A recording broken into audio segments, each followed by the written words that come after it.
حشد الشعبی کے ہاتھوں 250 نوجوانوں کا اغوا۔ عراق کے علاقے حمام العلیل میں شیعہ دہشت گرد تنظیم الحشد الشعبی کے ہاتھوں 250 نوجوان شہریوں کو اغوا کیا گیا ہے۔ عراقی حکام اور میڈیا کے مطابق حمام العلیل کے علاقے سے 250 افراد لاپتہ ہو گئے ہیں۔ عراقی حکام کا کہنا ہے کہ مبینہ طور پر 250 نوجوانوں کو عراقی شیعہ دہشت گرد گروپ الحشد الشعبی، جسے شیعوں کی داعش بھی کہا جاتا ہے، نے اغوا کر کے نامعلوم مقام پر منتقل کر دیا ہے۔ جنوبی موصل کے قائم مقام گورنر علی الصالح نے تصدیق کرتے ہوئے کہا ہے کہ الخضر کے علاقے سے 29 اپریل کو 100 مزید نوجوانوں کی گمشدگی ہوئی ہے۔ اغوا ہونے والے نوجوان انہی علاقوں سے غائب کیے گئے ہیں جو حال ہی میں داعش کے قبضے سے چھوٹ کر الحشد الشعبی کے ہاتھ آئے ہیں۔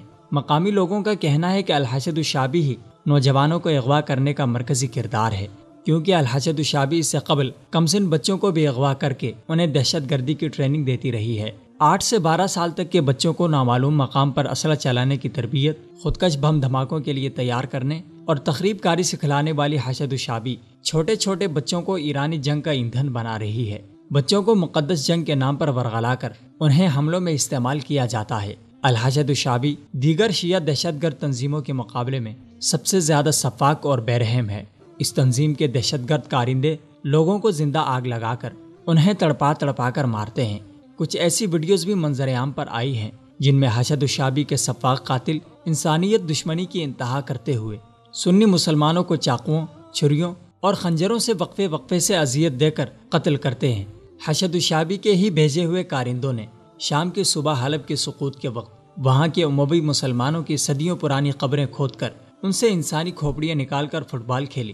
اس کے علاوہ بھی قبروں سے انسانی اعضاء نکال کر لاشوں کی بے حرمتی کی گئی اور کئی عزت مآب مسلمان خواتین کی عصمت دری کی گئی۔ بشار افواج اور ایرانی آشیرواد لیے یہ درندے دنیا کا کوئی ظلم مظلوم مسلمانوں پر آزمانے سے گریز نہیں کرتے۔ داعش کے ہاتھوں ذبح ہونے والے انسانوں جیسا بدترین ظلم تو حشد الشعبی کے مظالم کے آگے ہیچ نظر آتا ہے۔